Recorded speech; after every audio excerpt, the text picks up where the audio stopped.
"You son of a bitch!" I heard a voice, and opening my eyes with difficulty, saw the Brigadier General standing in front of me. The outline of his figure loomed very vaguely, but blotting it out, I could clearly make him out. Presumably it was about 3 o'clock in the morning. "What kind of liberties during hostilities?" He yelled again, practically shaking me by the scruff of the neck to get me to my feet. "You disobeyed orders. You didn't retreat, you defended. What would have happened to me if I had found you defeated? Ah, unimaginable. Nevertheless, what I'm about to say is true. No one in all Germany can be as proud of you as I am now." He clapped me on the shoulder, looking at the colonel standing beside me. The colonel was holding a large iron box, and when he opened it, I saw that it was full of medals. The general ordered the colonel to take them out, and then, leisurely approaching us, handed out the awards, the Iron Cross First Class to the whole group, the Iron Cross First and Second Class to the team of rocket mortars, and to Willie and me. After that, the brigadier shook my hand and asked anxiously, "How many men make up the casualties?" "None," I told him, and he exhaled with relief. "But we have 70 wounded, and although the injuries are not dangerous, they are still in the ranks." He shook his head. "It is a miracle." I then briefly reported the situation and explained that in reality we wouldn't have lasted more than a day. But he didn't seem to care much about that. When I finished my speech, he was almost laughing. Strangely enough, it was another man who was amused after all that had happened. "Captain," the Brigadier General said with irony in his voice, "while you're taking a nap here, I've brought up new tanks to provide you with a rear. They are already installed, and when you deign to wake up, you will no doubt see them." Willie struggled to keep from laughing. I didn't want to look too serious in front of them, so I tried to smile, though it wasn't easy to hide my embarrassment. It turns out I was sleeping so soundly that even such a decent number of tanks couldn't wake me up. The Brigadier General patted me on the shoulder again, and it seemed to me that something had changed in him since yesterday. "Right now, we are going on the road, and we will have no stops until we get to Leningrad. We went together to make a detour, and I saw a lot of tanks. I felt like a different man now, too." "Captain," the Brigadier General turned to me, "the Russians will not even have time to remember, as we will do our job, and then calmly and quietly can finally lie down and sleep. The next order is to gather all the equipment you have with you and return to Tauroggen." He shook my hand, and after saluting me, he left. Everything he said was carried out. The moving armoured units crawled across the field like ants. The first line went on, opening fire, and the second line just kept behind. After a while, they would switch places. Willie and I, standing in the woods, looked out into the field. The Russians were trying to keep us as far away as possible, but our tanks were inevitably advancing, crushing everything in their path. Willie and I grinned as we looked across the field. We were safe now and could rest easy. We set up a patrol of a few men, and the rest of us set up camp, choosing a slightly sloping area where we set up machine guns. Even the smell of gunpowder and smoke and the proximity of death couldn't overpower the urge to sleep.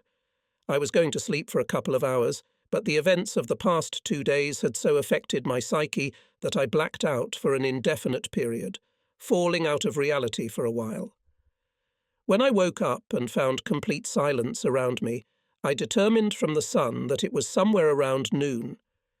For a few brief moments I had completely forgotten that there was a war going on, but when I barely got up and sat up, I realized what had happened. All around me were burnt trees, tanks scattered and sometimes overturned all over the field, vivid reminders of the events of bygone days. Bodies in grey-green and yellow-brown uniforms were scattered everywhere. These were what had recently been living people, soldiers of the German and Russian infantry. The dead lay everywhere. The bodies and what was left of them were mutilated and sometimes piled on top of each other. Death had spared neither strangers nor its own. Next I saw something that particularly impressed me. Part of a leg, torn off just above the knee, had been caught by a piece of torn fabric from a uniform and was now hanging from a branch, swaying right in front of me. I shuddered and jumped to my feet, driven by a single desire: to get away from this place, and the sooner the better. I found the whole group assembled and ready to go. Nodding to them and saying nothing, I hurried to the front of the column, where there were 3 field kitchens. There I hoped to find the rest of the soldiers. They were scurrying back and forth. They all looked like beavers, but nobody was working. Half of them were yelling songs. It was obviously a special day for them. The Grossdeutschland division had allocated 2 bottles of wine per man, and that was the reason Willy had sent me to sleep so far away. As he approached me and held the bottle in his hand, I read the slight apprehension in his eyes. "Georg," he said hurriedly, "I sent the boys away to the kitchen on purpose, so as not to disturb you." "That's very kind of you," I replied. He poked me in the ribs and said cheerfully, "Grossdeutschland is throwing a party for us." And with a wink, like a sly fox, he added, in a voice that betrayed that he'd had a lot to drink, "There's a couple of bottles left for you, too. Actually, I should have been angry, but I couldn't. During this time, Willy, being my fellow countryman, had become not only my best comrade, but now he was my own brother. How could I swear when, if I were him, I'd do the same thing?" "All right, where are they?" Opening one of the bottles, he filled his field mug and literally poured the wine into me. "Remember," he exclaimed, "wine improves circulation." He filled another mug, and I drank again in one gulp. Suddenly he remembered that it was lunchtime. I asked him what was being cooked today. "Today we're having pea porridge with pork," shouted Willy. When I got my portion, I pounced on the food. It was my favourite dish, luckily, because that's what they gave us every other day. But today, maybe because I had drunk wine, or because I hadn't had a poppy in my mouth since yesterday, it seemed especially delicious, and I asked twice for more. The other boys had already eaten. Willy said they preferred to eat first and drink later, and those who were on guard duty now would have a snack right on the road. "How much equipment is serviceable and can be transported?" I asked Willy. "All but 9 assault guns. The rest of the equipment can be transported to Tauroggen in no hurry." There was no point in staying here any longer, and I ordered Willy to get ready to leave, adding, "This time, old fellow, I'll ride with you at the head of the column." "You're laughing," he exclaimed. "I don't believe my ears. Last time I was bored out of my mind listening to Fuchs all the way. He's a big liar, I'll tell you that. You know, the only thing he talks about is girls."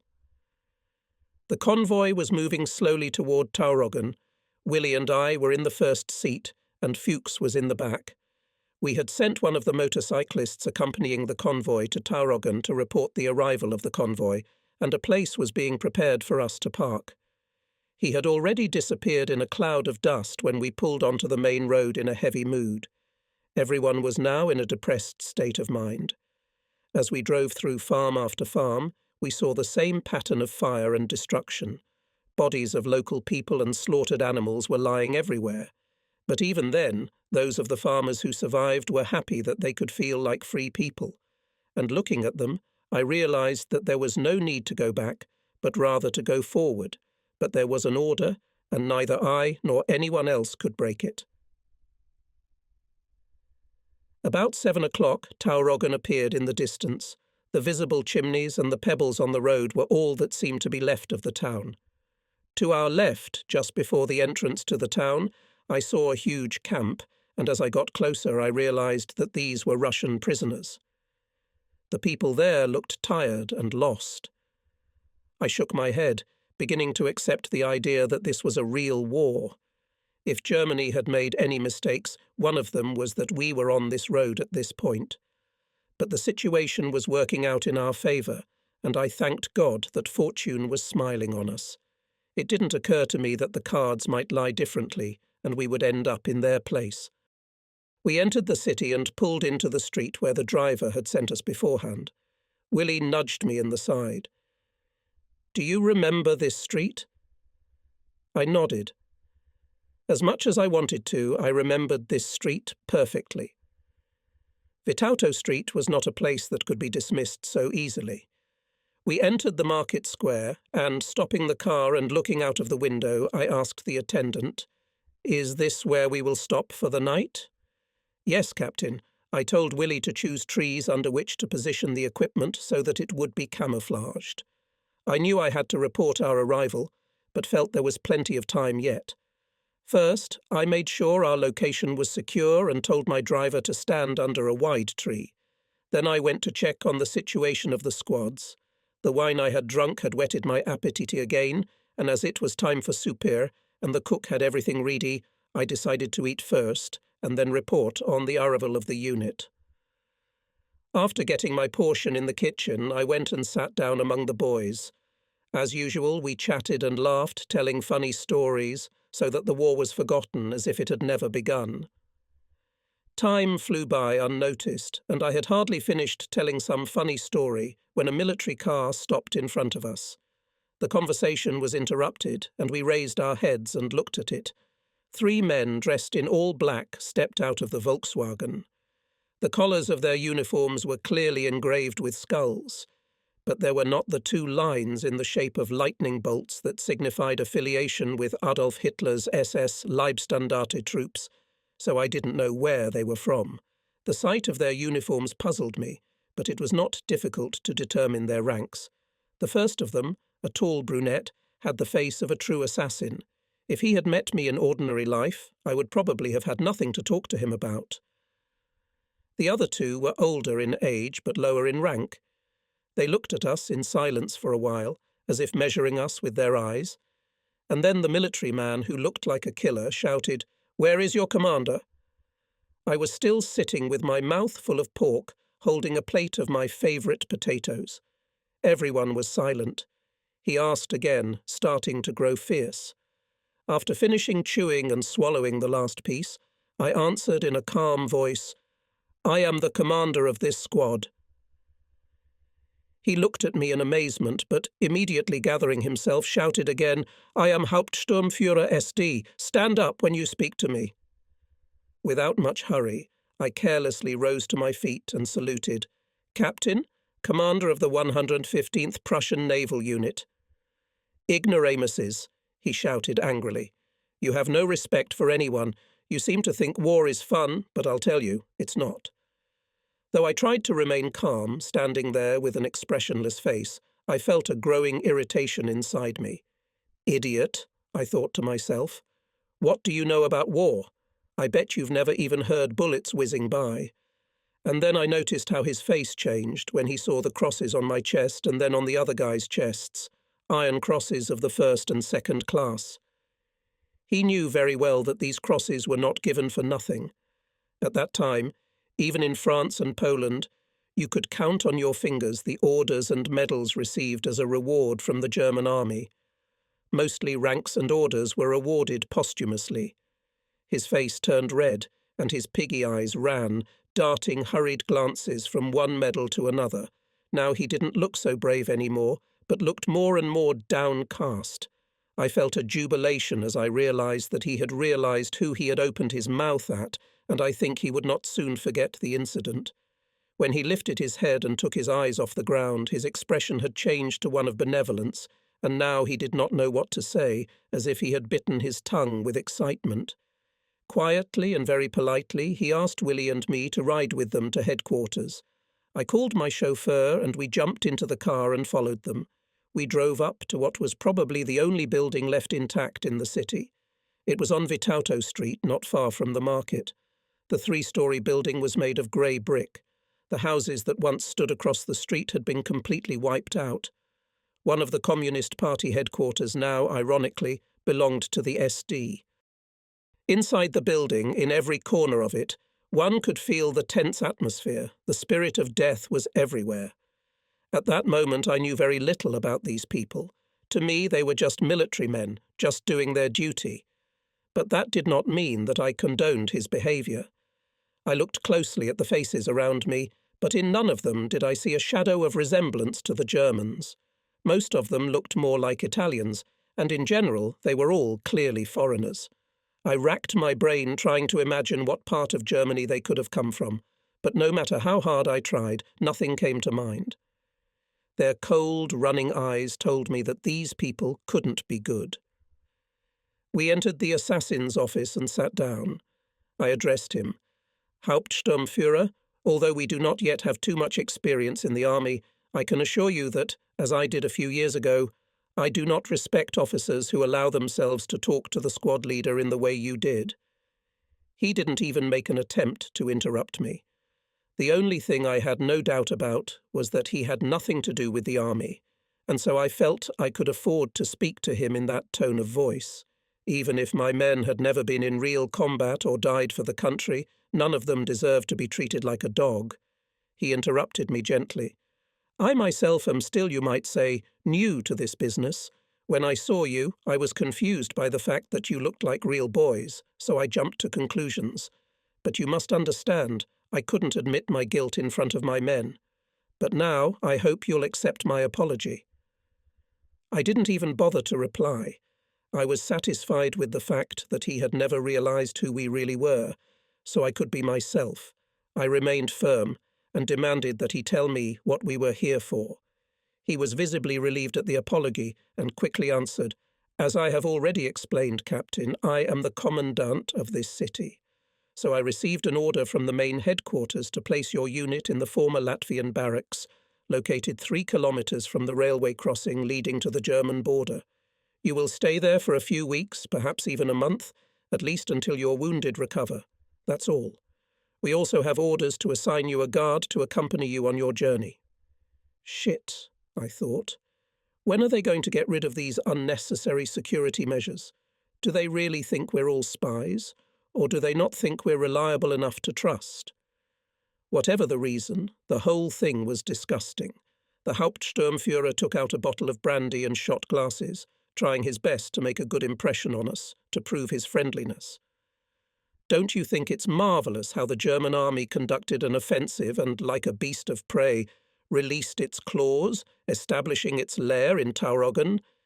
He went on to say something, but I was cut up by the way he said German army instead of we and our, instead of their. You know, he continued nonchalantly, our battalion, fighting in the line of fire, conquered in the heaviest battle an extremely important object, the bunkers outside the city. Most likely you saw the battle site when you passed by. Thanks to them, thousands of soldiers escaped death. They paid with their lives, but they didn't give up their positions. His voice was filled with drama. He shook his head, pausing between words for greater effect, and then continued. The barracks where you are going belonged to a Russian tank division, and our unit managed to outsmart them as well. Imagine, an entire tank division. What a terrible shame for those who survived. What a shame that they ran away from the battlefield just seeing German soldiers. Willie poked me in the side, and I could tell without looking in his direction that he was bursting out laughing. The killer was so engrossed in his story that without noticing it, having entered into character himself, he was shuffling from foot to foot with excitement. I felt Willie lean toward me, and then I heard him whisper, "If that idiot knew, maybe then he would have asked us for autographs." I didn't like the cognac. Maybe my stomach didn't take it well after drinking wine, so, having hardly finished my shot, I got up and, thanking him for his hospitality, went out, feeling a growing animosity towards this man. And his feigned cheerfulness and feigned sincerity only aggravated my suspicions. But I'd met idiots before, and I'd never latched onto them. So why did this one affect me so strongly? Willie drove the car, and we followed him in formation, singing songs. Now everything that had happened seemed unreal. It was a quiet night, and different from the previous ones, because now we were camped in the city instead of in the woods. Everyone had fallen asleep, and only the guards were walking slowly back and forth. Willie and I climbed up on one of the machine guns and covered ourselves with a couple of woolen blankets, and fell asleep instantly as the others. The next morning I was awakened by the sun shining directly into my eyes, the noise of trucks, ambulances going back and forth, and tanks. I found that Willie had already, as always, managed to get everyone organised, and our squad was ready to move on. I woke up with a nagging pain in my chest and never got to eat anything for breakfast, only drank coffee. In reality, I had nothing to worry about, but I felt empty and deadly sad after the experience. I felt apathetic and depressed by the disorder and chaos I had seen in Tauroggen. The city itself no longer existed, but even so, the faces of the locals we met glowed with joy. The ruined city did not make them sad. Now they were free from the communist system that had been imposed on them and could dispose of the land according to their right and rebuild their homes, but as free people. Willie announced that it was okay to drive on. I jumped into the car with him and we drove ahead. The group passed the bridge again, destroyed by us, but now it seemed as if it had been years ago. The fields in this area were still green. Soon we pulled onto the road leading to the barracks. Situated on the picturesque bank of the river, they stood surrounded by mixed woods, with the neat fields spread out like a smooth green carpet opposite. The barracks themselves were nothing special, just two-story brick buildings with large grey windows. Initially there were obviously stables here, but later Russian tanks were stationed here.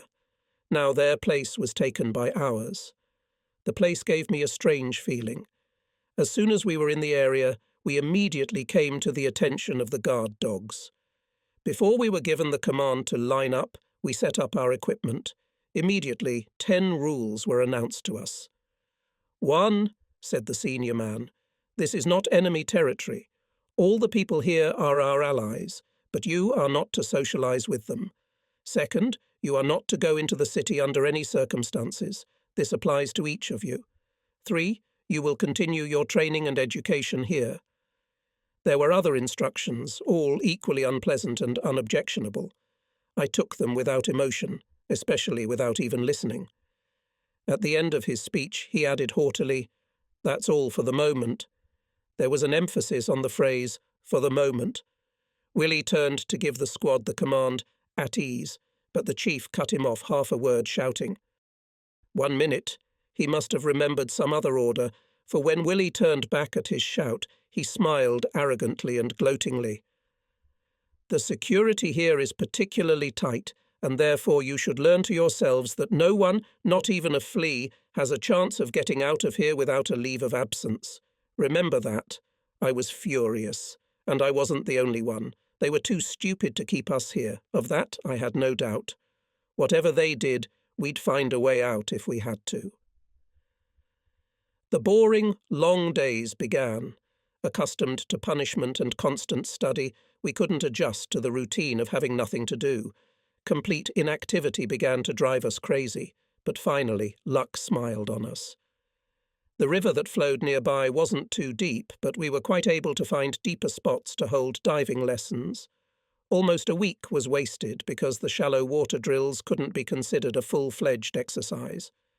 But on the 6th day, one of the guards, who had not been very interested in what was going on before, suddenly mentioned that there was a deep dam at Tauroggen and suggested that it would probably be a good place for our exercises. The sound of the siren rang loud and clear in my head. Even if the city burned to the ground, it wouldn't affect us. Inwardly, I exuded curses, unable to stay cooped up like monks in a monastery any longer.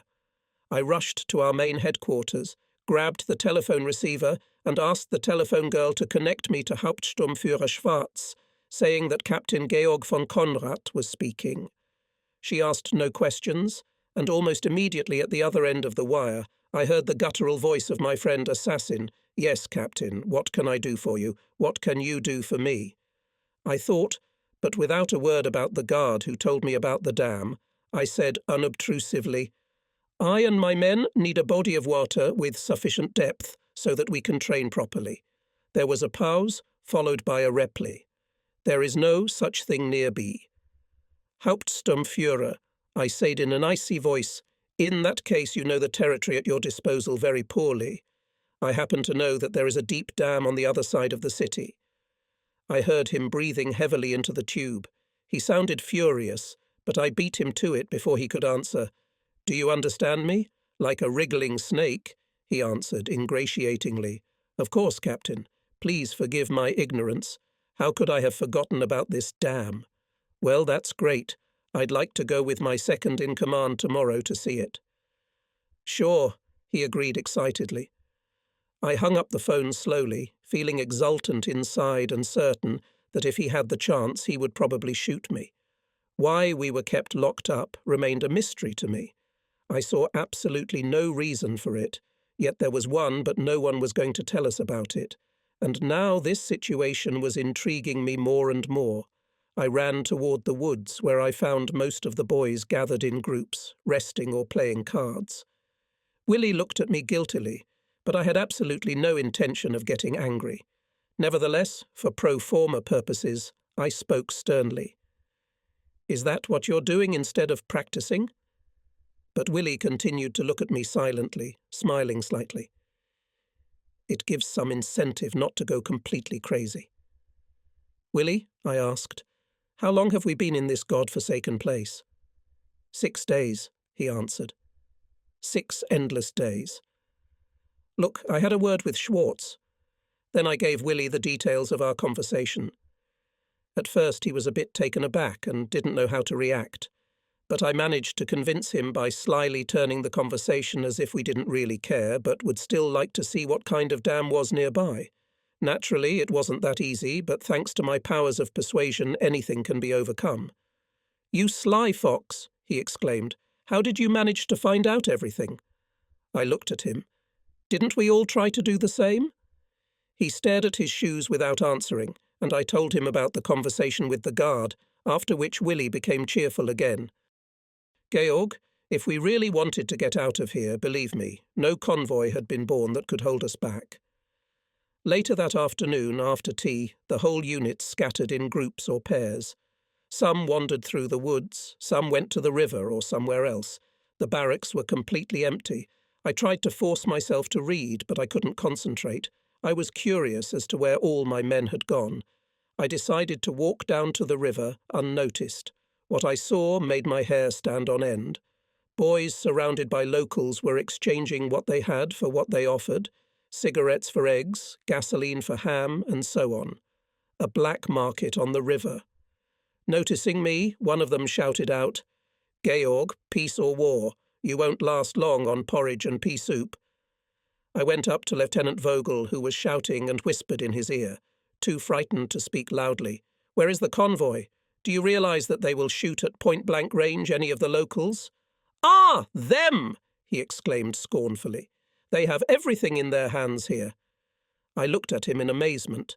My curiosity was increasing with every second. I turned and ran in the direction where one of the guards usually was. As I approached the place, I slowed my step and went sneaking.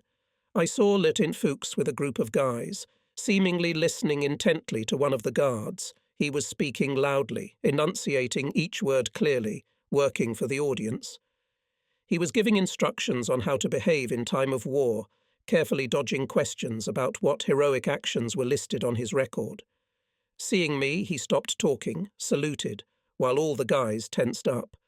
But I invited them to continue and came over to hear what they were talking about.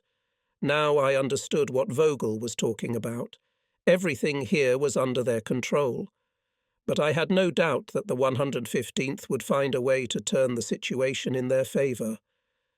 The next morning I was awakened by the strong smell of brewing coffee and ham. Opening my eyes and feeling a wolfish appetite, I looked around but saw no one nearby. Nothing that looked like food was in sight either. It turned out to be Willie having fun.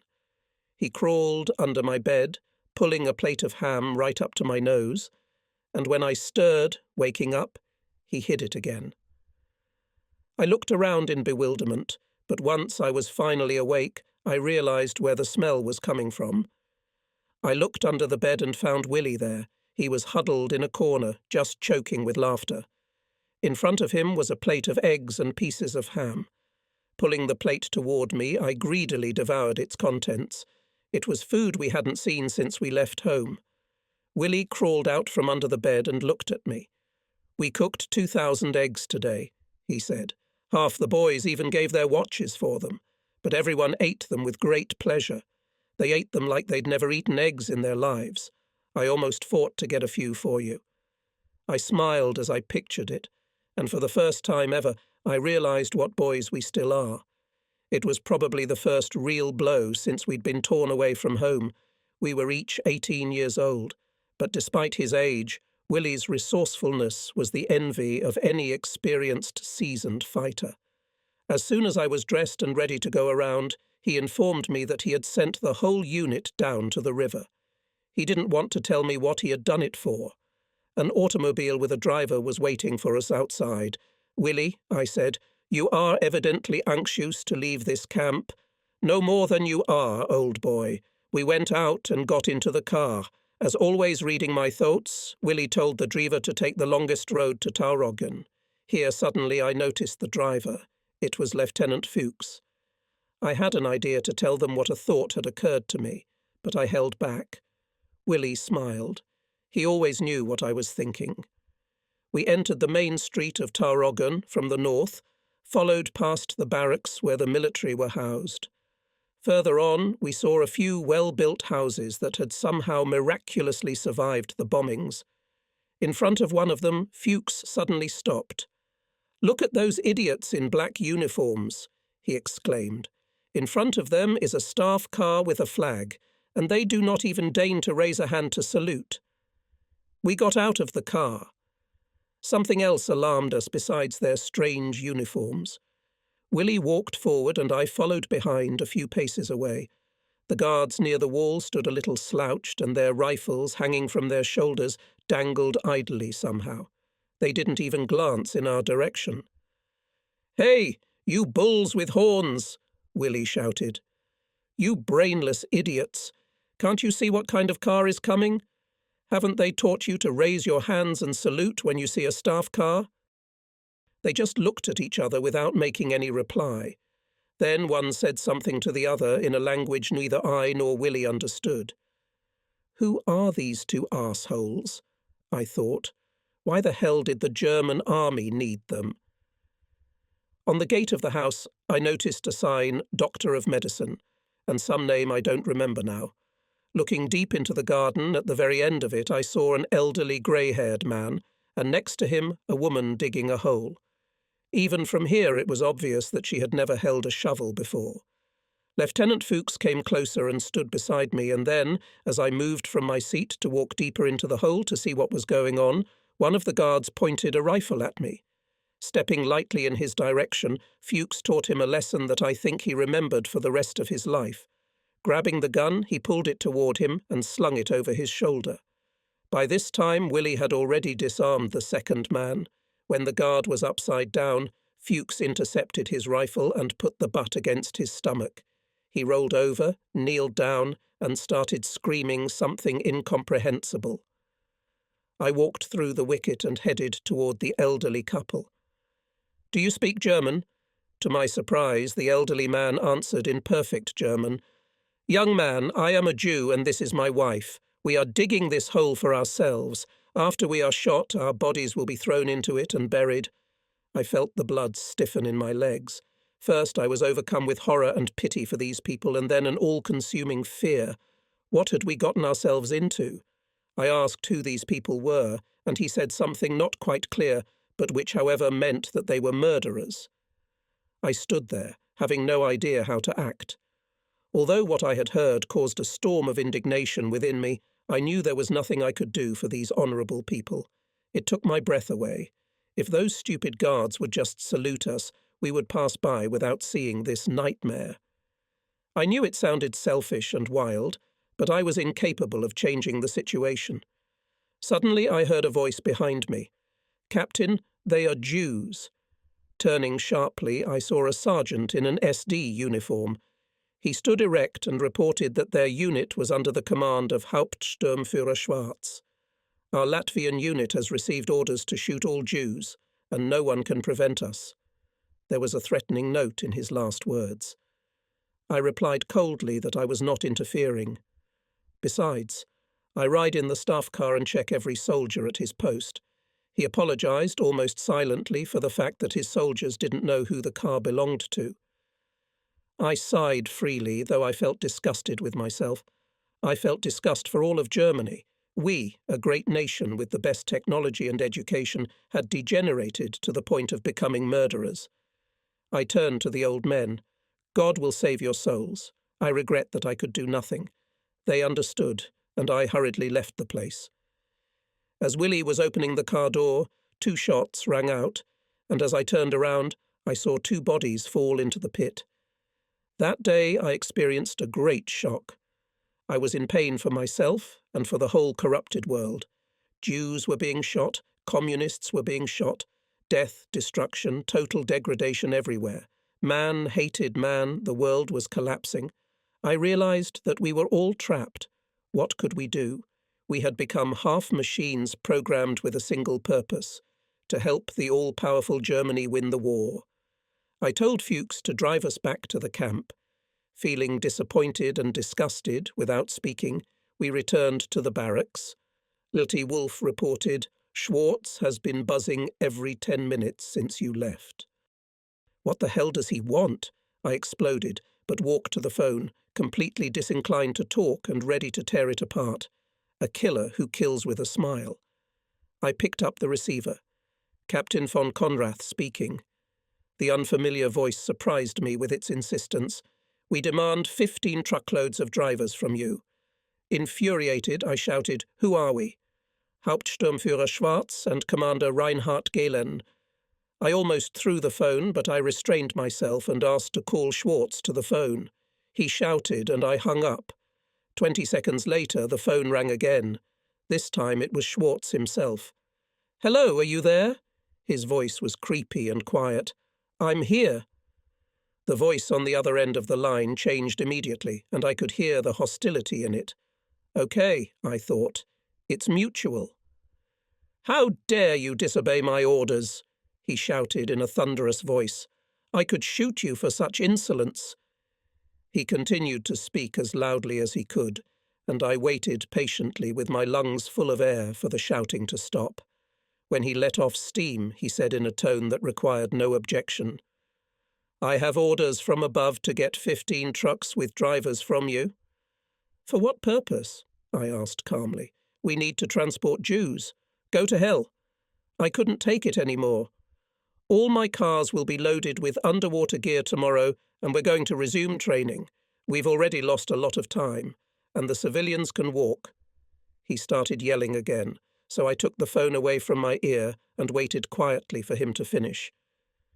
Then I said, "You can even now take away our cars if you want, but we also have orders for training from above, namely from Admiral Canaris and the Führer. So you will disobey their orders." As expected, this worked convincingly on him. Now, very politely, he asked if I would be so kind as to provide him with at least 7 cars, and he would send his own drivers. Then I explained that he had better be nicer next time, and it would be better for everyone. I didn't know where they were going to take the Jews and what to do with them, but I promised to provide him with cars. The next morning the drivers arrived, 2 for each truck. All of them were dressed in the black uniforms we already knew. Willie looked them over skeptically, told them to straighten up, and then decided to teach them what it meant to be real soldiers. He gave orders with such speed that you could see on their faces that they were confused. Then he told the lieutenant, who spoke broken German, that when he got the trucks back they must be shined and polished to a high shine, or he and his men would have to spend the rest of their lives scrubbing and waxing them. The lieutenant stretched into a string, saluted, and galloped to the trucks. As they drove away, Willie, like a tempting serpent, began to press the saw. "Georg, I'd like to know what they're going to do with our trucks. Why don't we go and try to explore the dam again today? I thought yesterday was enough for you." But I was curious myself. I told the boys to get into the trucks and added, "Willie and I will ride up front, but if we're not there by the time you get there, you can start on your own." They understood what I meant. This time Willie and I went without a driver. We headed straight toward town, determined to experience the South Road, the road we knew so well. We passed farms and a railroad station. Then suddenly we saw trucks, not only ours, but many others, turning onto the main road leading toward the former Russian camp, now enclosed by a high barbed wire fence. It was still hard to see what was going on. Nevertheless, we saw women, children, elderly and young men filling the trucks, holding their few belongings. As soon as a few trucks appeared to be filled to capacity, They would move off, and their place would immediately be taken by others. The first truck passed us. The people in the back were singing loudly, and the song was a Jewish hymn. They all seemed quite happy. There were guards riding on the running boards on both sides. I counted about 35 cars, and the back of each of them was packed to the brim with people crammed together like sardines in a jar.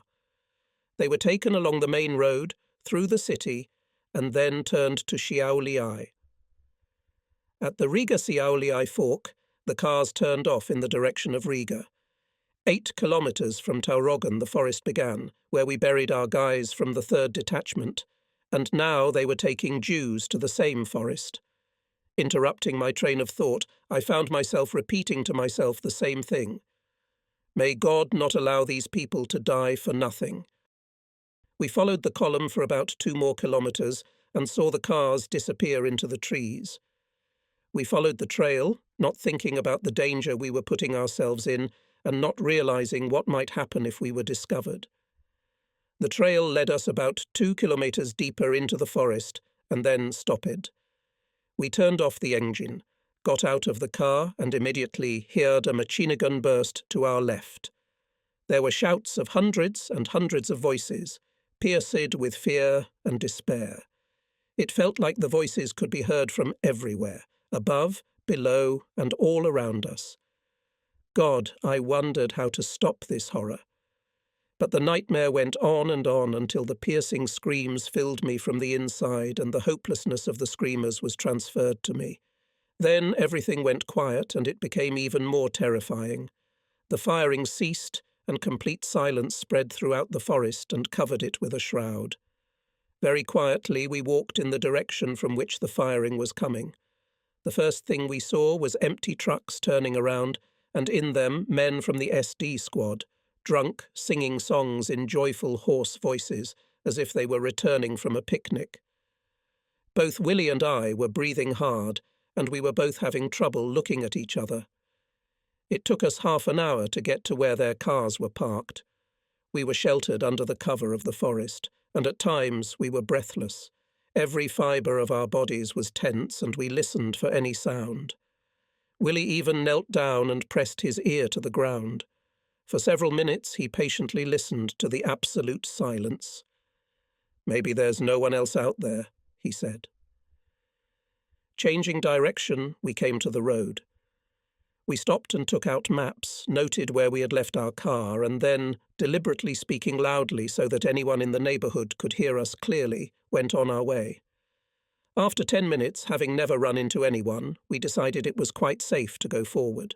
No longer trying to hide, we followed the trail. The place we were looking for was only 100 metres from the road, and it wasn't hard to find. 3 dug holes. They hadn't even bothered to fill them in. They didn't even remove the boards on which the Jews were forced to stand before they were shot. And perhaps that meant that they would still be of use to them. With faces grey with experienced horror, Willie and I walked over to one of the pits and looked down. Men, women, children, in a bloody mess. Arms, legs, bodies, faces still contorted with fear, all mingled into one mass. Here was nothing like a battlefield. Here was real horror. We walked along the planks, roughly measuring their length, about 40 paces. How deep the pits were, it's hard to say, but for sure they weren't shallow. How many trucks had already been dumped here and how many more would be? There are no words to describe what I experienced then. I had no desire to die, but at the same time I could hardly imagine how I could go on living after that. The second pit was even more depressing. The guards, having first shot the men, had riddled their bodies with machine gun fire after they had fallen down. A red river of blood, with chunks of meat floating in it, again 40 paces long and 40 wide. Willie headed for the 3rd hole, and suddenly I heard him screaming, "Georg, hurry up!" Suppressing the nausea that came on, I ran to where he was standing. Turning my head to where he was pointing, in the farthest corner I saw a boy of about 11, petrified with fear. He couldn't move, even if he wanted to. For a few seconds he looked at us with wide-open eyes, and then he squeezed his eyes shut, his face contorted with the horror of expecting bullets to fly at once. It was sitting on the woman's head and was almost all soaked with blood. Without another second's hesitation, Willie asked him if he spoke German. He opened his eyes and stared at us, unblinking, but didn't make a sound. Willie spoke again, calming him down and assuring him that we only wanted to help. Apparently he answered something in German, but barely audible. We told him to crawl to the edge because we couldn't get him out any other way. And, like a frightened, hunted hare, he, half stepping, half crawling, began to move right across the bodies towards us.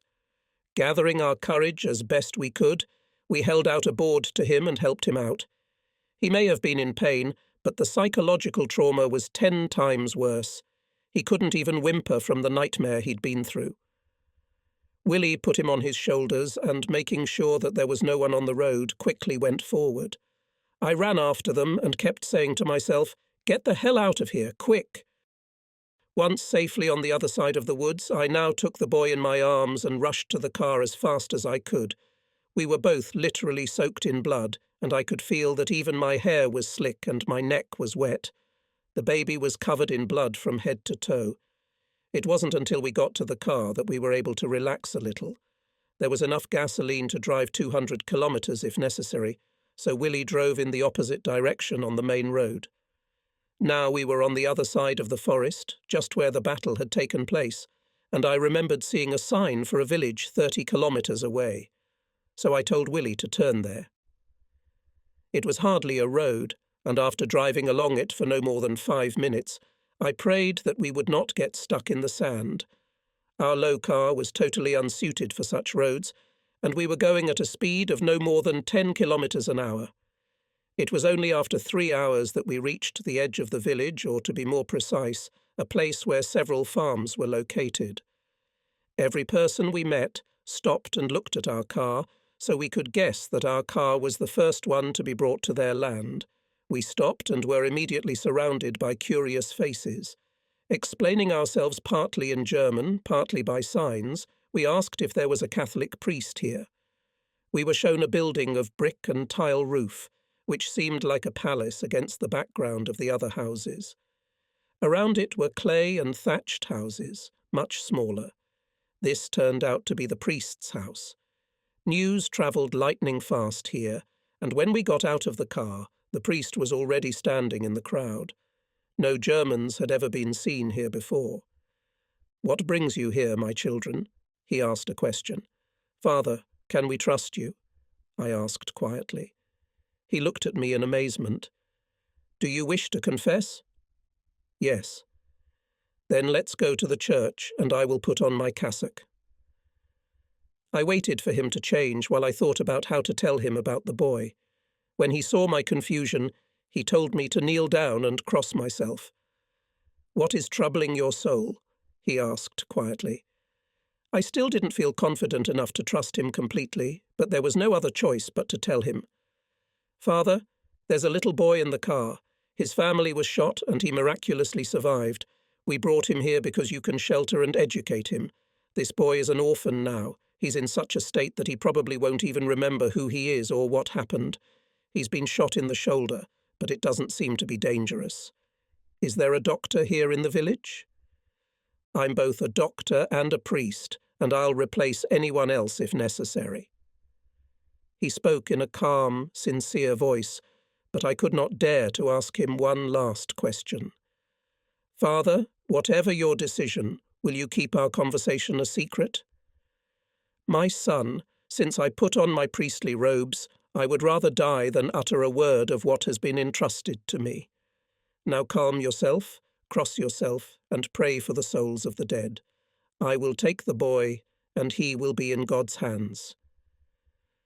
I quickly left the church and helped Willie carry the boy into the priest's house. Inside we met 3 nuns who pointed us to a room where we could put the boy in a bed. After thanking the priest again, we moved toward the exit, but one of the nuns stopped us. "You can't go like that.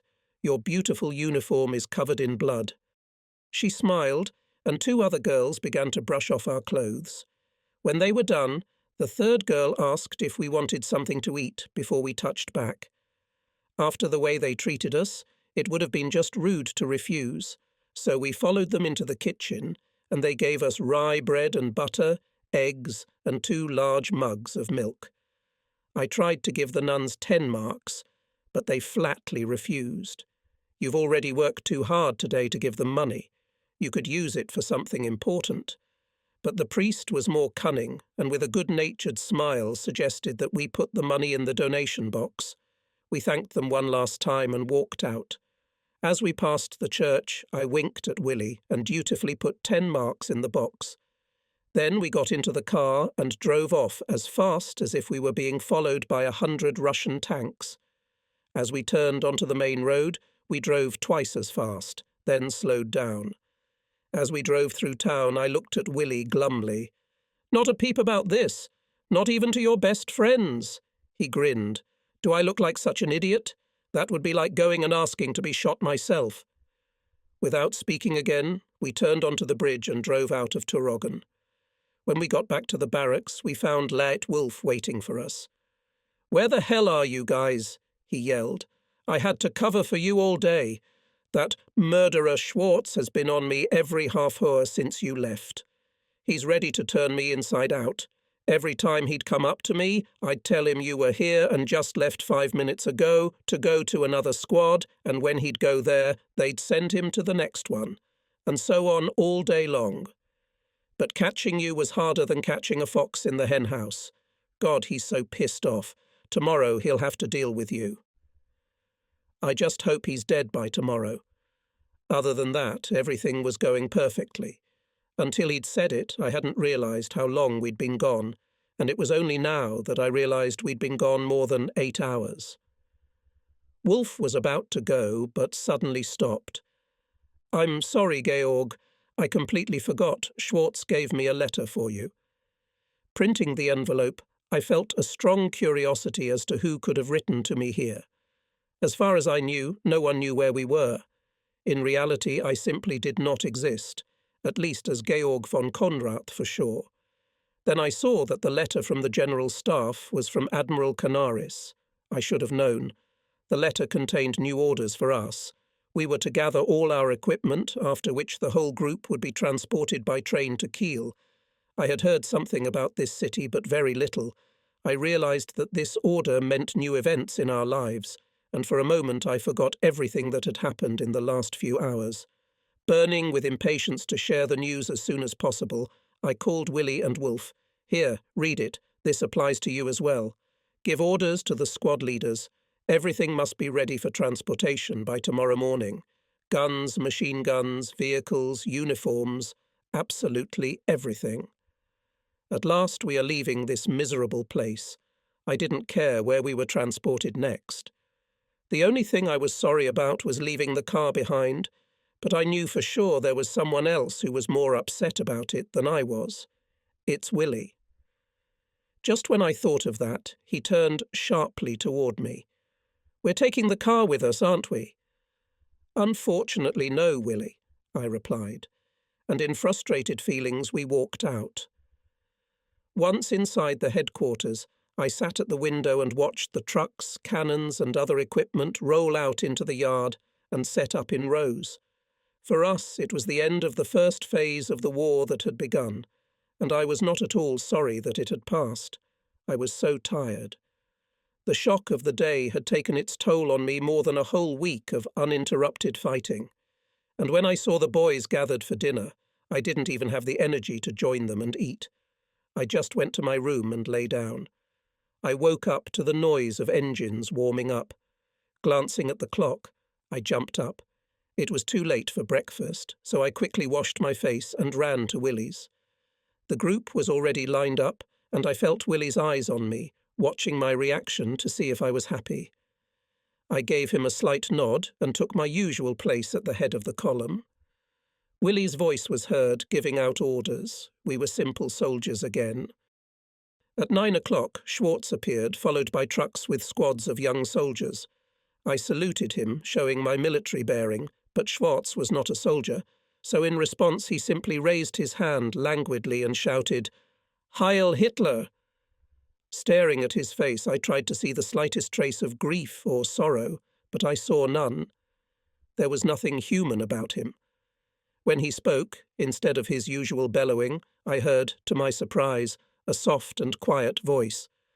"I looked for you all day yesterday, Captain. Where have you been?" "It's none of your business," I answered, trying to copy his tone exactly. "Everything I do is my business." He knew the charter and didn't ask a second time. Instead, his tone changed to formal. "These men will move your uniforms. Is everyone on the lists?" I made a sign to Willie, and he handed Schwartz 4 sheets, lists of men from all 4 squads. He immediately started doing a roll call. I think the only thing he was really interested in was how the people in each car would greet him with a salute. I've never seen a man with such an ego as Schwartz. Then I asked him when our train would arrive. "At 13 o'clock in the afternoon," he answered importantly. "A new detachment will escort you to the station in 2 hours." Willie looked at me with laughing eyes. This was really too much. "Most likely," Schwartz continued. "We won't see each other again, so I'm saying goodbye." I said goodbye, shaking his hand hastily. For some unknown reason, Schwartz was very friendly today. Perhaps he was afraid that we would speak ill of him later, or perhaps he was happy to be rid of us as soon as possible and was therefore in a good mood. It did not take us 2 hours. 15 minutes later we were ready to hit the road. I looked out the window of my room and saw the guys lined up, waiting impatiently for the trucks to pull up. I didn't keep them waiting long, and coming out, I shouted to Willie, "Let them march for now. Just sitting around waiting is bad for your brains. You need to get moving. You can do the drill. Anything you can think of." Willie gave the order, and I admired the soldiers standing tall. Their appearance was impeccable. There was only one misunderstanding. There was a lot of Russian in their appearance and manners, but it would not have occurred to anyone to notice this difference. The 4 squads belted out our unit anthem, shoulder to shoulder in the fight for the motherland and the Führer. 2 hours flew by unnoticed. The trucks arrived, and a separate car was sent for Willie and me. Never before had I seen a unit operate with such speed. In 5 minutes, everyone was in the trucks, and we were off. We were moving pretty fast, and a different song was coming from each car. It was unbearable to drive in silence, so Willie and I sang along and ordered the driver, who sat with a sullen expression, to sing, too. He belted out in a low baritone, and we had to sing louder so he wouldn't drown us out. When we had almost reached the dismantled bridge where the Russian headquarters had originally been, I ordered the column to halt. We had plenty of time before the train arrived. To keep my men from loitering idly around the station, I ordered all but the drivers to walk with song through the town to the station. Those who remained in the cars went to the station, and we moved on foot, this time not hiding the fact that we were Germans, but the memory of our previous appearance in these places, when we walked these same streets, gave us a feeling of complete satisfaction. Willie and I kept 20 metres ahead of the detachment, and as we passed the headquarters on which the German flag was flying, Willie shouted loudly, "Heil Hitler!" so that even the echo of his voice made the panes in the windows rattle. We really needed to vent our emotions. We arrived at the station with another 20 minutes to spare, just enough time to get the food we surely deserved from the Red Cross kitchen. The train arrived at the station just as I was finishing my coffee and pulled into the first track. Everyone had already eaten and, organised into small groups and squads, were waiting for further instructions.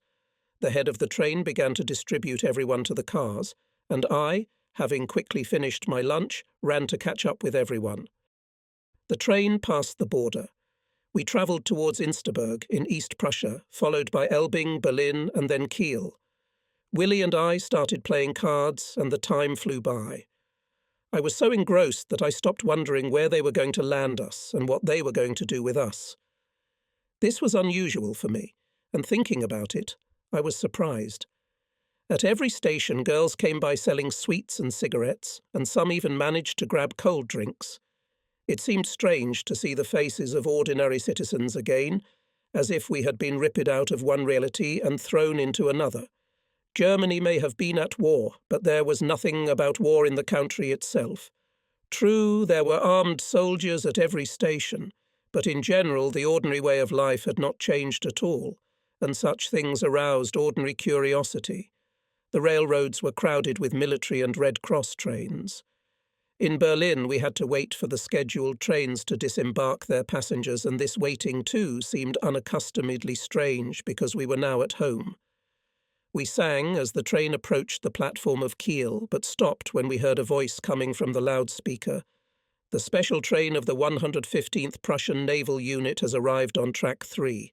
Do not leave the train. The train will continue its journey after food has been delivered to you. The message was repeated 3 times, and then gave the information for the train from track 2 that it was preparing to depart. This appeal interested me greatly. After all, we were already at our destination. So where was our train to go next? I tried to find the answer to my question from one of the conductors, but she stared at me fearfully. "Oh, my God! You didn't fight in Russia, did you? You're still so young, aren't you?" She said the last words barely audible, moving only her lips. I asked again, and then she said that the train would cross the Kiel Canal. "Perhaps we will go over the bridge to Kaserne," she added. I knew this place because it was the most beautiful in Germany. Ships travelled along the canal in both directions, and along its edge were picturesque hills with many small farms. At the bottom, however, was the harbour. Now I knew what task awaited us next. We drove over a high railroad bridge just as a ship was passing under it. Willie cheered like a kid who'd gotten a whole bag of candy. All the kids on the train leaned against the windows, and not just each to his own, but as many of them as they could fit, because otherwise there wouldn't have been enough windows. Passing people waved at us and looked at the train. At last we pulled up and stopped when we saw Kaserne, our new home. A voice came from the loudspeaker. "All 150th Division to assemble on the platform. Unit commander and squad leaders to report immediately to headquarters." Willie and I got off the train and followed with the others into the building. We were met by a military officer. I reported, "Captain von Konrath, commander of the 115th Prussian Naval Unit." "At ease." "I'm Colonel Becker, commandant of Kaserne. We'll probably have little contact. My main task is to see that you are well supplied and well fed. You will receive further orders when you arrive directly on the ground." The squad commanders were sent to get the unit into the trucks, while we were asked by the colonel to stay behind. "You and your second in command, come with me." We stretched out again, clicking our heels, but he told us to stand down. The colonel was a tall, middle-aged man with an eagle nose and blonde hair beginning to grey at the temples. He seemed a pragmatic man with a calm, intelligent face, and his manner of speaking was not at all military. He was informal, relaxed, and quite friendly. "Let's go," he said. We got into his automobile, but instead of going straight to Kaserne, as expected, we drove along the canal and then, after passing a high bridge, entered Kiel. On the way, the colonel spoke of his 3 sons now fighting in Russia. "Now you are riding with me, and it reminds me of them, as if they were sitting in your seat." He smiled again with some strange smile. Then he began to talk about the beautiful places in Kiel that we were passing, and every story he told was accompanied by a funny story or anecdote, so that very soon Willie and I were laughing, unable to restrain ourselves. Finally, he stopped the car at the entrance to one of the taverns. "This place has the best beer in Kiel. It's also the cosiest and quietest. Although if gentlemen don't want beer, they also have the best coffee." Willie and I couldn't get used to the colonel talking so easily to us junior officers. It was strange, and I couldn't understand why. Although his company was very pleasant, we felt uncomfortable and more tense than usual. Near the door to the tavern, Willie saluted clearly and opened it. But, instead of returning the salute, the colonel merely smiled. We entered and sat down at a small table that stood in the corner. After placing our order, Colonel Becker slowly looked around, examined the flowers in the vase beside us, and finally turned to Willie. "You are younger than I am, so I think it would be easier for you to look under the table." Surprised, Willie asked, "But what can I find under there?" "Microphones," he replied simply. Willie crawled under the table and emerged half a minute later. "All clear." The colonel nodded, looked around again, and then pulled a letter from the breast pocket of his tunic. "It's direct from Admiral Canaris. Instructions on how you boys are to be treated here. It covers everything, right down to the food. You can relax now. I know all about you, who you are and what your task is. I'm from the counterintelligence department." I felt the blood rush to my face. Had I said something I shouldn't have? But Colonel Becker had obviously read my mind because he spoke immediately. "No, you haven't said anything of the sort to me, and I want you to relax absolutely. There should be no secrets between you and me. Believe me, you guys remind me so much of my sons who are in Russia right now, and who it is unknown if I will ever see again. So I want to treat you the same way I would treat them. Now I would love to have a beer." It was the first time I had spoken to such an intelligent person whom I could not only understand but trust. This was something I had not expected in any way. After finishing his fourth glass, he said, "Now to Cathern." Willie opened the door again, saluting, and then ran forward to open the car door. Apparently, he felt the same way I did. The colonel sat down and Willie slammed the car door shut. He then walked back and I sat down next to the colonel. On the way, he asked, "What part of East Prussia do you come from?" "Tilsit, Birkenfeld," I answered. He knew the rest. Willie, in turn, replied that he was from Pillau. "You know," he continued, "I myself was born not so far from these places. After 1924, half of my estate was in Poland. Never in my life have I had as much trouble as I went through with those damn Poles. Every time I went there, I had to pay a toll for the tractor and other mechanization I had. And then, in 1937, the border was completely closed, and my land was confiscated. My manager, a German, and his men were even imprisoned. But now, thank God, my estate will be returned to me. Tell me, Captain, did you have many thoroughbred horses at home?" "Yes, we had a whole stable, and one of them was mine, a real beauty. He cost 2,500 marks. I thought of that time, of my stallion, but now it all belonged to another world." "It's a pity you can't make it here," sighed the colonel. "But it can be helped. Fortunately, I have 2 horses that I ride, and next time I'll be sure to take you with me. You know, you and I have a lot in common, horses, for instance." I interrupted him by saying that I didn't know if I could accept such an offer, but he only waved it away. "Nonsense. As soon as you're settled, I'll call you." Returning to the gates of the caserne, we got out of the car. On the right side was a large garden with beautiful trees growing in it. Music was playing somewhere, and I grinned involuntarily, comparing this hospitable place with those where we had served before. The colonel escorted us into one of the buildings. "This building is for you. This is also where your headquarters are located nearby." After looking around, Willie and I headed to the A headquarters, which was located directly across the street. We walked in and knocked on the door that had a sign on it that read Instructor's Office.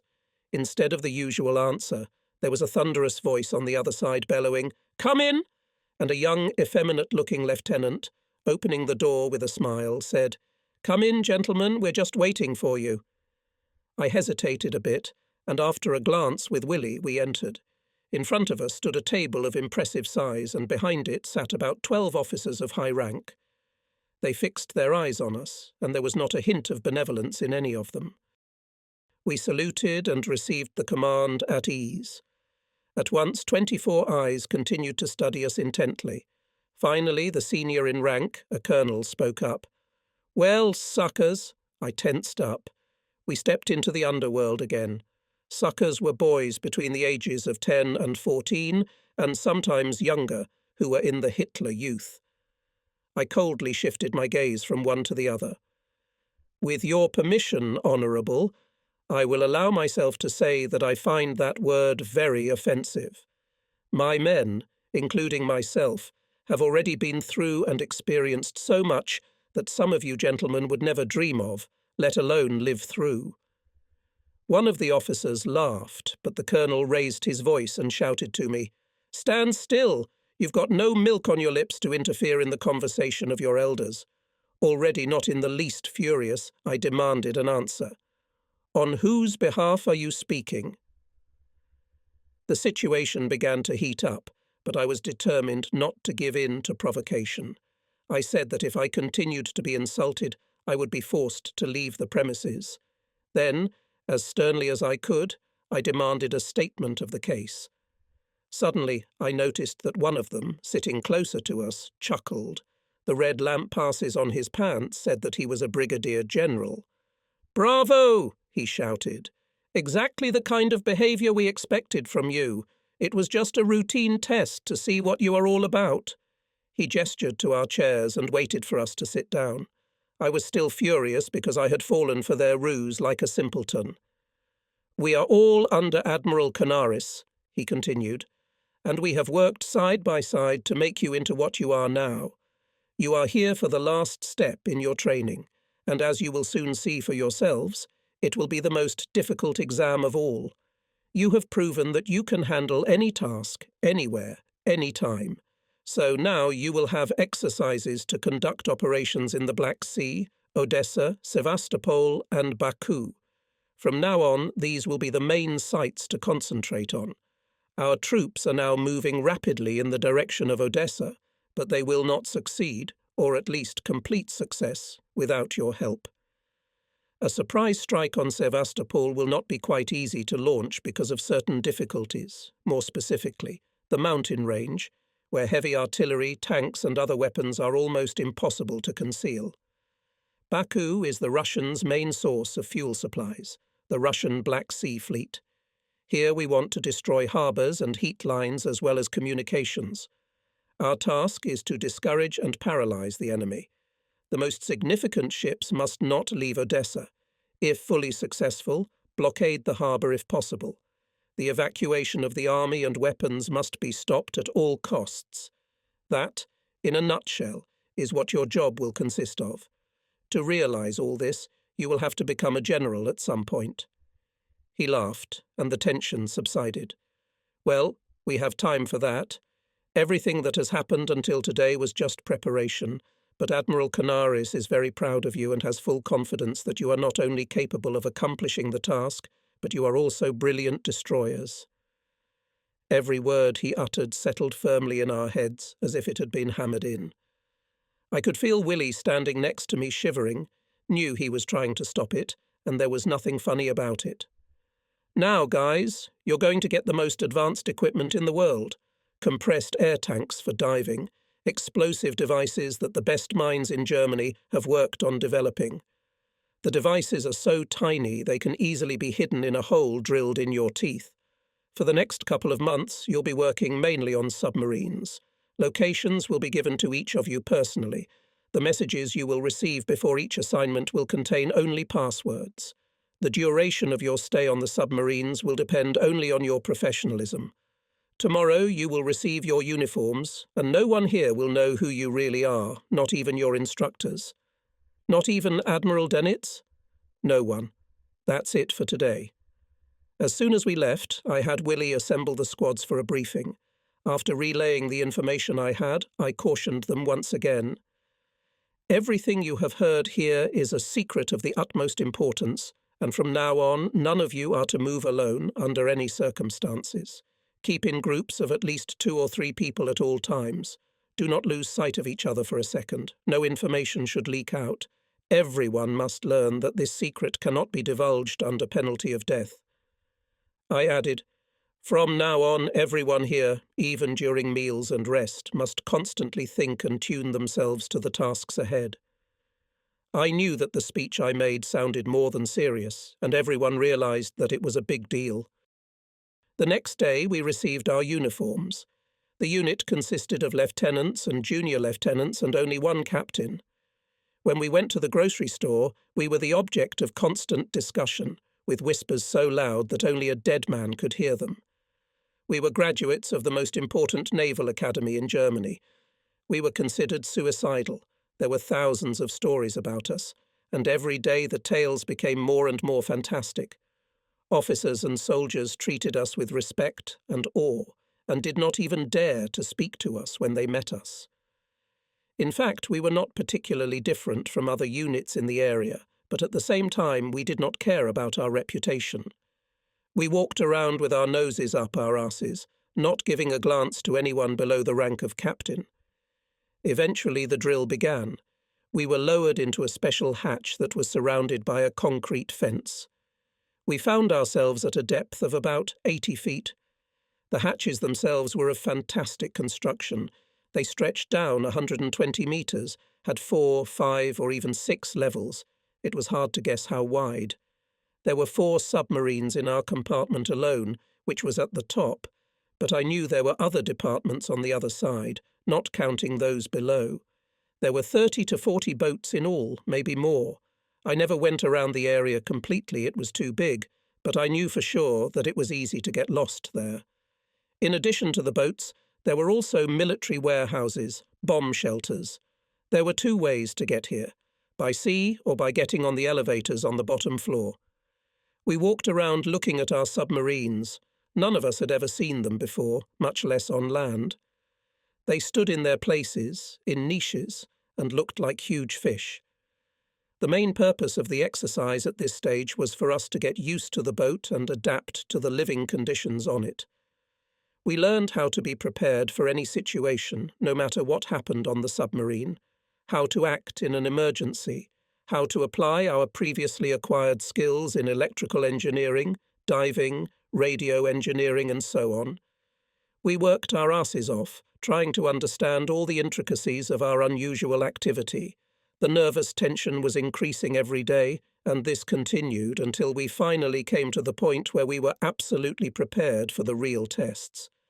Petty officers were assigned to each compartment of the submarine, and now our submarines were diving and surfacing many times, practicing techniques. After a while we began to plough through the waters, practicing in the Mediterranean Sea and in the English Channel. At first, we were very upset and discouraged by the fact that submarines spend all the time underwater and almost never surface. Sometimes we had to lurk and sit on the bottom for 6 or 7 hours, waiting for British cruisers or destroyers to make way for us.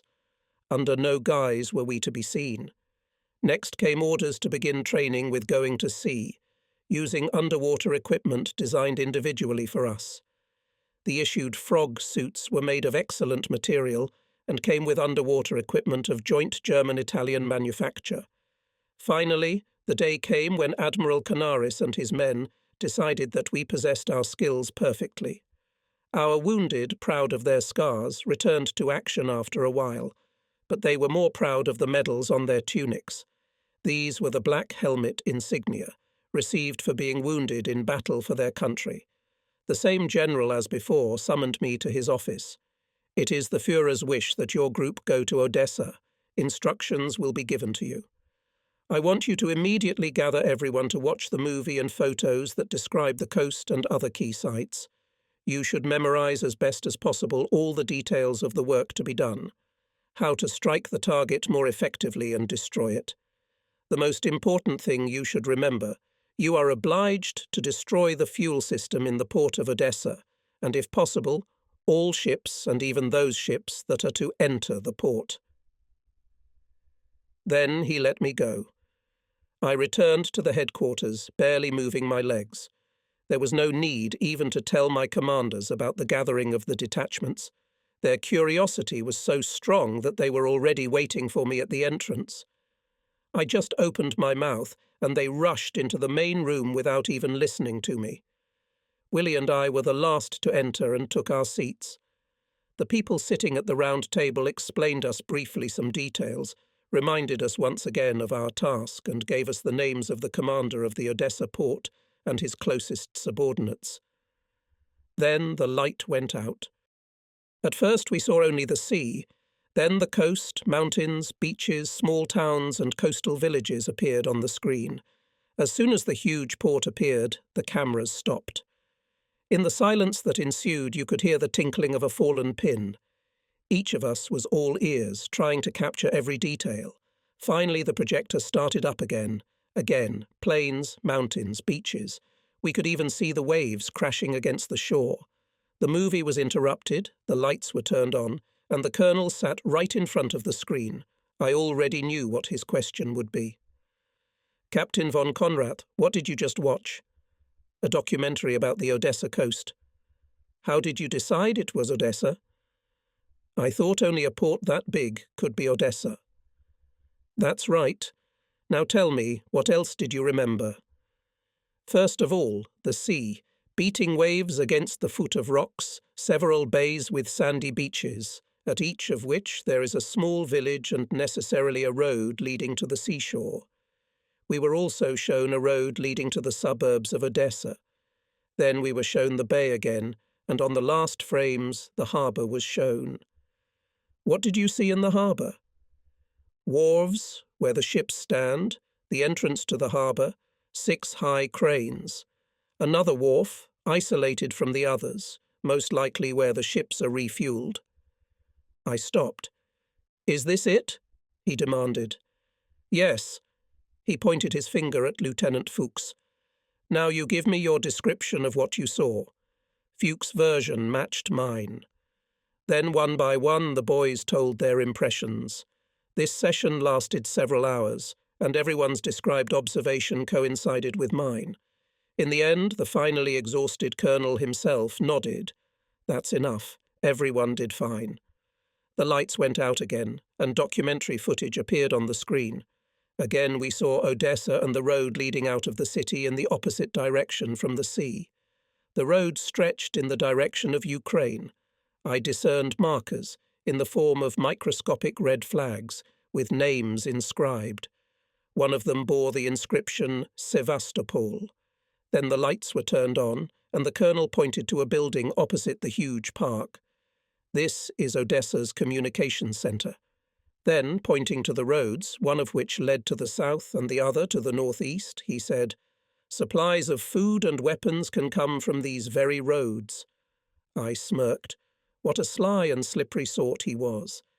He deliberately ignored the railroad, which diverged into 3 branches but ran in the same direction. Again he made me rise, addressing me in a tone in which the irony was faintly audible. "Well, Captain, tell me, what did you remember this time?" "I saw the most important communications, namely the railroad communications coming out of the town across the bridge, past farms, residences, and then along the centre of communication on the railroad." "Good." He listened to about 10 other versions, and while there were a few minor additions, they were still essentially the same as mine. "And now for one last movie," the colonel said, and commented on what we had been shown. "This territory is still held by the Russians. This is where you will have to land. I will not tell you how to do it, as you know it better than I do. Your task is to destroy communications, seize railroads, block some roads, destroy some roads completely, destroy bridges. The detachment, which will act under the guise of Russian paramilitary guards, will take their positions 10 to 15 kilometers from the German border and mislead the Russian troops. Our detachment, meanwhile, will take over the harbour. Others, acting singly, will disable radio communications, destroy headquarters, and so on, whatever else is necessary. The main task is to create total confusion in Odessa. All of the above tasks must be accomplished, and not simply, but effectively. I can only hope that none of you will be harmed if you suddenly find yourselves in the hands of the Russians. There will be a tablet sewn into the right collar of your tunic for that purpose. If the unfortunate happens and you are caught, you must swallow it immediately. Death will come instantly and painlessly." Barely having finished the last sentence, someone standing at the entrance shouted, "Attention, Führer!" From the surprise of the colonel did not even have time to close his mouth, and froze, unable to move for a moment. I think it was the first time in his life when he saw Hitler. Willie jumped to his feet and shouted, "Straighten up! I thought the building was going to blow away from the speed at which everyone jumped up." Without stopping, Hitler walked to the centre of the stage, where the officers lined up looked even more dishevelled and surprised than we were. He gave them the command, "At ease," and then, without uttering a word, turned in our direction. Sons of your fatherland, I am proud to be among you at this moment, and I personally wish everyone in the Third Reich to be like you. While he was speaking, I noticed that Admiral Canaris and the Leibstandarte had entered the same door. They joined Hitler to back up his speech, telling us how much the Third Reich needed and depended on us. It was also said that no one doubted our future success. Then we were all released. The next morning I received written instructions. Our naval uniforms were returned to us, and the same day we were sent to the railroad station, from where we were to go directly to Italy and then to Greece. Special submarines were already waiting for us in Greece, ready to ferry us to the Odessa coast. The date of landing was October 8, 1941. Having carefully reread the orders several times, I burned the paper. It was not difficult to memorize what was written. Willie read too, looking over my shoulder, and then I asked him if he understood everything. "Yes, Your Highness," he answered, bowing low. "Then, slave, you know what to do next. Cancel any absences, even trips to the toilet, and be ready to move at any moment." Proceeding to the duty room, I dismissed the security guys, telling them to return to their squads. Alone and brooding, I stared out the window, not even noticing the traffic outside. Imperceptibly, I was turning into a robot. I had no human feelings, no emotions left in me, not even the fear of death. And in a way I liked this state. But is this feeling common to normal people? I tried to think of home, of my past, but all memories were vague and indistinct. My thoughts were scattered in my brain, but still I involuntarily returned to the forthcoming landing in Odessa. What awaits us, failure or success? Will our names be in the lists of German heroes, the names of those who will not return? And if we fail to complete the mission, will we let down the men who have spent all these years training us? I was distracted from the present again, remembering my grandfather, my horse, the image of Colonel Becker, Schwartz, the Jews from Tauroggen, the boy whose name I will never know, Admiral Canaris, the Führer, came into my mind. The years at the academy flashed before my eyes, the endless succession of psychiatrists, those majors, the only living people with whom I had to communicate for 2 long years, the instructors in Kiel, my yacht, and my brother Franz. Now I could not even remember his face. Words, thoughts, faces, highlights, experiences. My brain was working, reproducing phantom pictures from my past life, the events of which I no longer remembered clearly, but at the same time I could not forget. But the images of Odessa overshadowed all the others. I saw the seashore, the piers, the buildings, the people, just walking, eating, sleeping, idly strolling, and not thinking that someone was going to infringe on their freedom.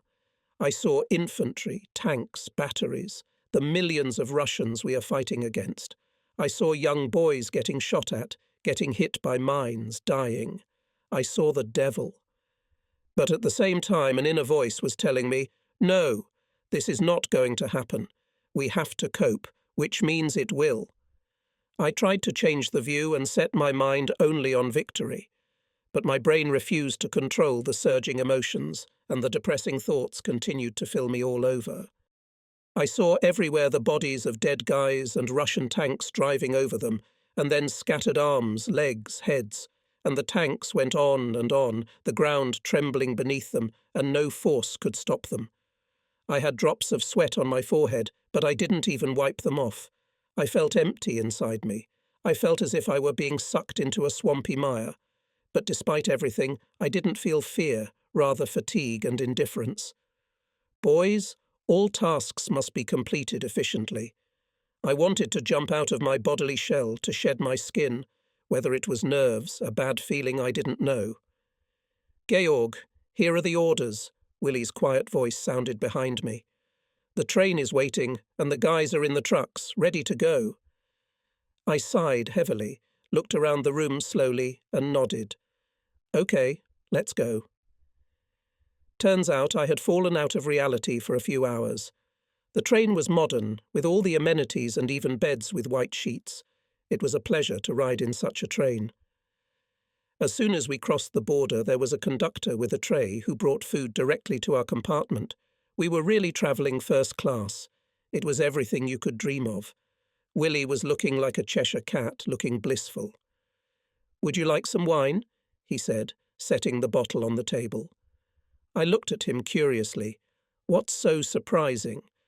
Don't you know, old boy, that the condemned are always given whatever they want to eat and drink before they die? "Shut up, you fool," I replied quickly. "I'm not going to die yet, and when the time comes I'll take you and all the others with me." When I realized how rude that last phrase sounded, I changed my tone and gave a semblance of a smile. "Just so you know." We raced on, leaving station after station, talking non-stop. Cities and towns flashed past the windows of the rushing train. We travelled for 2 days, stopping only at borders to refuel and for the drivers to change. We were in Greece on the 3rd morning and were brought to the pier from where we were to depart. Everything took place under the complete control of the German Navy, and in 2 days, dressed in civilian clothes, we were on the spot. Here we changed into the uniforms of Russian gunners, checked and rechecked our underwater equipment, as well as explosive devices and everything else. Our underwater equipment was loaded into the submarines, and all we had to do was wait for our finest hour. Finally, the order came to take our places on the boats. Provided with everything we needed for a few days, or even weeks, we settled 100 people in a submarine. Would we make it? This question worried us more than whether we would survive or not. I met with the captain of the flotilla and gave him my last orders. We were leaving early in the morning, and I told him to keep in touch at all times, expecting to receive further instructions at any moment. The submarines were not to get far away from each other. We were to stay together and not give ourselves away in any way, much less engage the enemy. If we suddenly crossed paths with British or Russian warships, I, in order to avoid trouble, gave the command to deviate from the direct path and sail far around.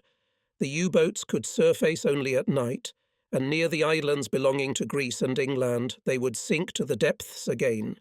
Everything went smoothly as planned.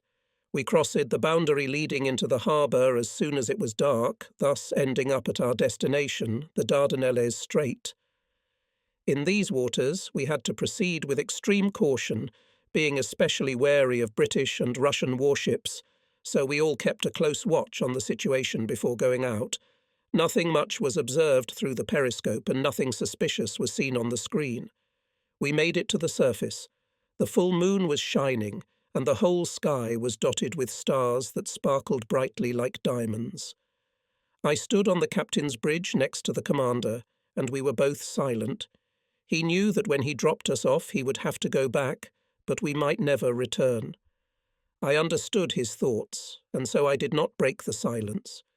Soon we approached the islands in the Dardanelles Strait that had already been captured by the Germans and landed on one of them, anchoring close to the shore. At last we had a chance to stretch our tired limbs by running around the island.